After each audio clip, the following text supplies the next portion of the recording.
Indonesians are waiting for the official outcome of an election campaign that ended as controversially as it was fought. Hours after polls closed yesterday, both candidates claimed a win. Sky News reporter Dan Borsche joins me now live from Jakarta. And Dan, the consensus seems to be that Joko Widodo will win this election, but there is still some way to go before we get a final result.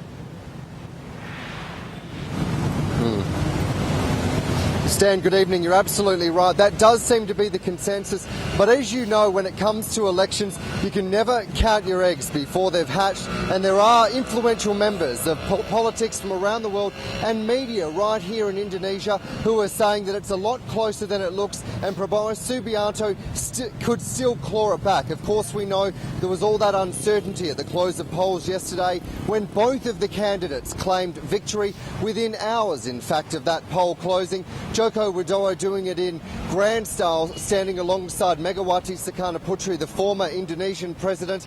We know that following that, both of the political leaders were summoned to meet with incumbent President Susilo Bambang Yudhoyono, who really urged caution and told them to issue warnings to their followers that there shouldn't be any violence and that the Electoral Commission should be left to do its work.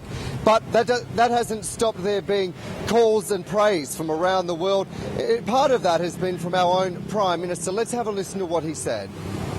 We admire the Indonesian people for the way they have gone through a peaceful democratic process. Now, the election result may not be clear for some time, but what is clear is that one of the world's largest countries, one of the world's most diverse countries, has just gone through a peaceful democratic process, and I think everyone, everywhere, should be optimistic for the future of the world when you see how democracy has taken such root in our nearest large neighbour.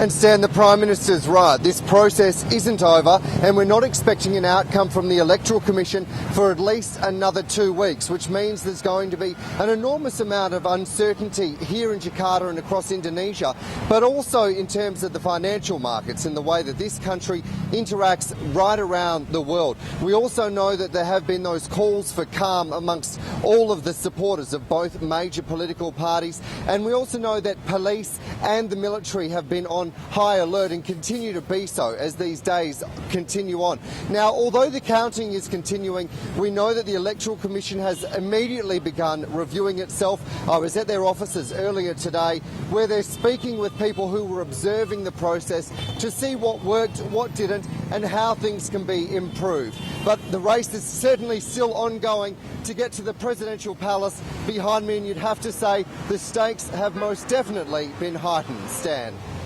Dan Borsche reporting live there from Jakarta.